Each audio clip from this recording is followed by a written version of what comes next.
Et voilà, nous sommes donc en compagnie de Madame Marie-Thérèse épouse Lobé. Elle est commerciale en énergie, gaz, électricité et présidente de l'ONG Immigrer Autrement. Eh bien, il faut le savoir, elle est ivoiro-belge et vit en Belgique depuis maintenant 18 ans. En tout cas, on est très heureux de vous recevoir sur ce plateau. On a parlé du système araignée dans le thème. Je fabrique des entrepreneurs agricoles avec mon système araignée, c'est mon système économique araignée. Alors, il serait bien que vous puissiez nous dire, et à tous les téléspectateurs aussi, ce que cela veut dire, un système araignée économique. D'accord. Donc, le système araignée économique est très simple. Ça ne demande pas beaucoup de moyens. Parce que moi-même, je suis aussi agricultrice en Afrique. Je fais du café. Vous l'étiez avant d'aller en Belgique ou pas? J'ai toujours été un peu agricultrice. Par les parents? Voilà, par les parents. Là, j'entends les témoignages des jeunes qui disent, si ça ne va pas, je vais à l'agriculture. Moi, je dis que vous pouvez faire cela parallèlement. C'est-à-dire, aujourd'hui, Madame Da Silva, vous êtes sur ce plateau, vous pouvez avoir votre petite plantation au village, quelque part, à Bassam. Donc, c'est quelque chose que vous pouvez coupler. L'agriculture, c'est pas seulement qu'un métier dédié à des personnes qui n'ont pas réussi ou ce genre de choses. L'agriculture, comme on le dit, comme le président Houphouët-Boigny même, qui était le président de la République de la Côte d'Ivoire, était agriculteur. Donc, retournons à la terre. Je dirais, pour paraphraser, quel que soit notre statut social. Voilà, quel que soit votre statut social, retournons à la terre. Je dirais à chaque Ivoirien, sa plantation, pour paraphraser un fait politique qui est passé il y a longtemps. Donc, à chaque Ivoirien aujourd'hui, à partir de 2018, sa terre agricole. On ne va pas à l'agriculture parce qu'on a échoué. On va à l'agriculture parce qu'on a une passion pour l'agriculture. On va à l'agriculture parce que l'agriculture nourrit son homme. Quand vous êtes agriculteur, vous êtes tout le temps riche. Si vous n'avez pas vendu, vous mangez. Donc vous participez même à la sécurité alimentaire de votre pays. Un peu plus loin dans nos échanges, nous allons revenir sur le mécanisme de fonctionnement du système araignée. Donc c'est très simple. Mais avant, on va revenir là-dessus. Mais déjà, vous êtes la présidente de l'ONG Immigrer Autrement. Alors, la création de cette ONG a été suscitée par quoi? C'est parti du fait d'une indignation. C'est-à-dire, moi je suis en Belgique. Je travaille, je ne sais pas que je fais des aussi comme on le dit. Je suis très bien installée, je suis partie avec un visa, je travaille. Et puis, ben voilà, il y a des faits d'actualité. Depuis 9 ans? Oui. Et maintenant, voilà, je me suis mariée à un Belge tout blanc, dans 9 ans passés. Et puis après, j'ai divorcé pour être avec un Belge tout noir, bon, pour vous dire. Donc, de toutes les façons, on n'est pas raciste sur le plateau. Donc, si vous voulez, après, vous prenez un Belge tout jaune. Il n'y a pas de problème, on touche. Voilà. Donc, j'étais toujours mariée. Mais c'est parti d'une indignation. C'est-à-dire, on est assis devant la télé et c'était à partir de la chute de Muammar Kadhafi. On voit, par exemple, les premiers bateaux de migrants qui coulent en mer. On voit des Africains, des Noirs qui atterrissent sur des plages. Les gens sont tranquillement sur leur plage, on voit des Noirs arriver. Et quand on sait un peu le racisme qu'il y a en Europe, c'est pas quelque chose de joli. Alors nous sommes de la diaspora africaine. Nous portons cette couleur noire-là. Faut-il faire blinguistes, comme je le dis. Donc, moi, quand je dis blinguistes, ce sont ces personnes-là qui sont parties comme moi, mais qui reviennent avec, voilà, avec ce fun-là, pour venir amadouer les jeunes. Ils vont dans les boîtes de nuit, ils claquent 1 million, 2 millions, juste pour un bête champagne, 100 000, 200 000.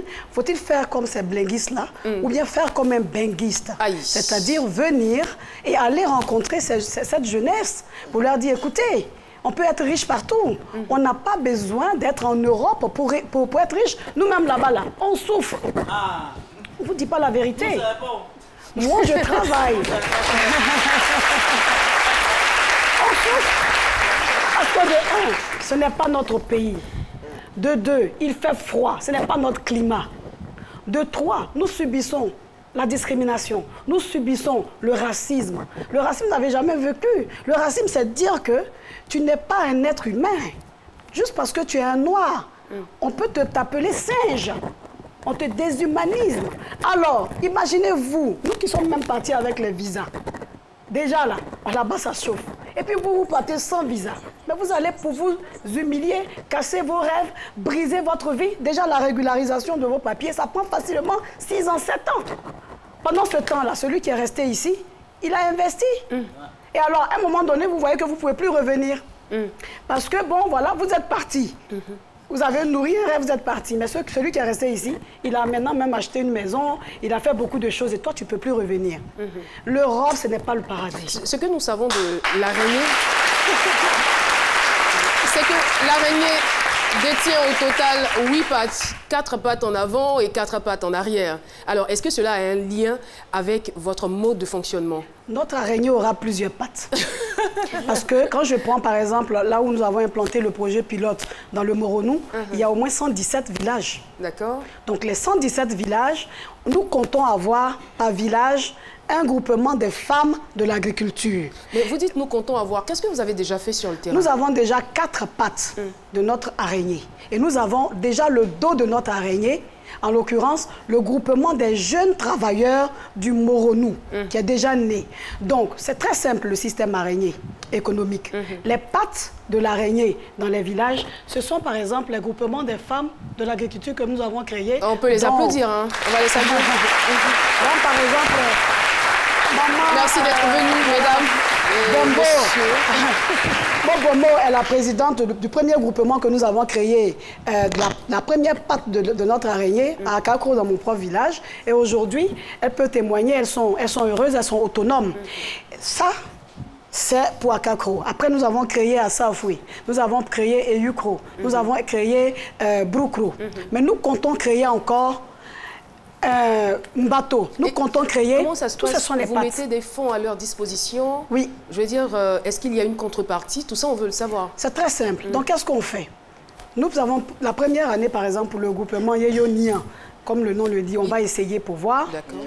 Dakakro, nous avons donné 850 000 directement à ces moments-là. C'est-à-dire que nous sommes venus, comment on se finance? En Belgique, je vous ai dit que nous sommes 4 passionnés, indignés de voir tous nos jeunes frères venir mourir en mer.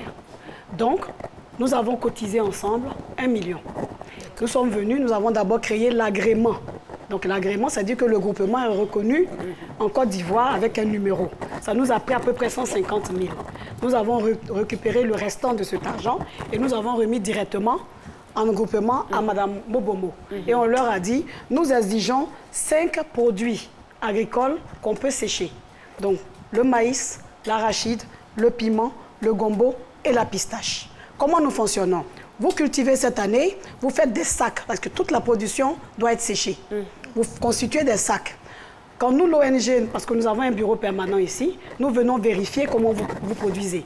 Et à la fin de l'année, pendant les pénuries, parce que nous ne vendons jamais quand il y a abondance sur le marché, nous divisons, si vous avez fait par exemple 10 sacs, vous avez 5 sacs, l'ONG a 5 sacs. Les 5 sacs nous permettent de revendre ou alors de le constituer en sémences pour donner à un autre groupement dans un autre village. Donc c'est des petites sommes, mais aujourd'hui, avec les 850 000 francs que nous avons offerts gracieusement aux mamans, elles sont aujourd'hui à une grande production. Et il y a des élus dans la ville qui ont offert, par exemple, à la présidente Bombo, une machine de transformation. Il y a un autre élu qui voudrait venir construire carrément un centre de transformation où il y aura des machines pour ces moments. Ça, ce n'est pas l'ONG qui a investi. Donc, c'est quelque chose en parallèle qui est mis en place parce qu'elles ont un agrément. Elles étaient tranquillement assises au village. Un jour, on leur a dit, venez, vous avez reçu de la première dame de la Côte d'Ivoire un lot de dons. C'était des bottes, des machettes, ce genre de choses. Juste parce qu'elles ont un agrément, donc elles sont reconnues. Donc notre spécificité, c'est de créer le groupement avec un agrément. Et nous venons maintenant de créer les numéros de compte bancaire. Parce qu'il y a trop d'argent qui circule maintenant dans les pagnes des mamans. Donc comme elles ont peur, aujourd'hui je garde l'argent pour ne pas que l'autre sache que c'est moi qui ai gardé l'argent. L'autre gage. Donc elles ont peur parce qu'elles sont dans un village, si on m'attaque, on m'attaque. Elles ont à peu près comme ça 500 000, 1 million qui traînent comme ça. Donc nous sommes venus cette année pour ouvrir les comptes. Donc, et vous êtes remboursé au bout de combien de temps? Moi, je mets 4 ans. En fait, ce n'est pas de l'argent dont j'ai besoin. Je veux vous dire, quand je viens, je fais des activités, elles sont là. J'ai organisé Noël, l'arbre de Noël. J'ai dépensé à peu près 500 à 600 000. Je vais dire, au lieu de venir faire la blinguisse, comme je dis. Donc la banguisse, bling bling. La blinguis, bling bling. Il y a la blinguis. Il y a la blinguis. Ou si vous voulez le blinguis et puis le benguis. Et puis le benguis. Oui. Le blinguis, c'est celui qui veut être vu, qui veut montrer. Voilà, il faut dire que quand on vient en vacances, nous on dépense en euros. Donc c'est rien pour moi. Mais quand vous dites que vous n'avez plus besoin de cet argent, c'est pas que je n'ai pas besoin. Elles ne sont pas obligées de rembourser cet argent? Si, on leur inculte ça même. On leur inculte qu'il n'y a pas de gratuité. C'est important. Pour que ce soit, je veux dire, exercé de façon sérieuse aussi. Voilà. Elles savent, il n'y a pas de gratuité. En 4 ans, il faut que j'ai récupéré les 1 million de toute la cotisation que les autres aussi membres ont fait. Mais elles ont le temps. Par exemple, cette année, on a dit on ne fait pas de remboursement. Toute votre production, vous devez vendre. Et comme on vient d'ouvrir les comptes, mettez l'argent sur vos comptes. Et alors, elles vont le faire cette année. Il n'y a pas de remboursement. Pour les 5 groupements, il n'y a pas de remboursement cette année. Tout ce qu'elles ont produit, on a décidé en Belgique qu'elles doivent garder et leur production et leurs semences. Alors, excusez-moi, moi j'ai une question parce qu'on est quand même parti d'un point d'immigration, donc de sensibilisation des jeunes. Mais là, depuis, je vous entends parler que des mamans, que des femmes. À quel moment est-ce que les jeunes interviennent justement dans ce processus? D'accord. Donc, c'est le dos de l'araignée. Voilà. Les jeunes interviennent. Justement. C'est le dos de l'araignée. Parce que justement, tout ce que nous sommes en train de faire, c'était pour montrer aux jeunes l'importance de rester. Parce que quand une maman dit à son enfant de ne pas partir, l'enfant ne part pas. Donc, nous avons fait exprès. C'est stratégique. Moi, j'ai un master en administration et gestion. Donc, j'ai fait un peu aussi de la sociologie. Donc, je savais qu'en venant avec l'argent et en remettant aux jeunes, je les aidais à partir. Effectivement. Mais il fallait que je passe par les mamans. Donc, quand j'ai créé le premier groupement, les mamans ont commencé à travailler. Quand je viens au village, on fait les fêtes. Ils sont là. Ils nous regardent. J'ai créé le 2e, 3e, 4e. Et puis maintenant, eux-mêmes, ils sont venus vers nous. Mais vous dites que, ils nous ont posé la même question. Vous dites que votre ONG là, c'est immigré autrement, ça nous concerne. Mais vous venez, vous travaillez avec les vieilles mamans là. Ah, je dis, ben, si ça vous intéresse tant, constituez-vous un groupement et venez nous trouver. Et puis c'est très stratégique quand même de votre part, parce que la mère, c'est le socle de la famille. Et alors, ils se sont constitués en groupement l'année passée. On faisait même on les négligeait un peu même. On leur a pas donné de financement. Et même ils sont revenus encore. Mais cette année-là, je dis, vous êtes constitués? Oui. On a fait leur agrément. Vous êtes constitué, voilà votre agrément. Quel est le projet que vous voulez faire? Nous, on veut faire une bananeraie ou bien une bananeraie sur 1 hectare. OK, d'accord. On va ouvrir le compte. On a ouvert aussi leur compte. Thérèse Lobé, la suite de votre intervention, c'est juste après la pub.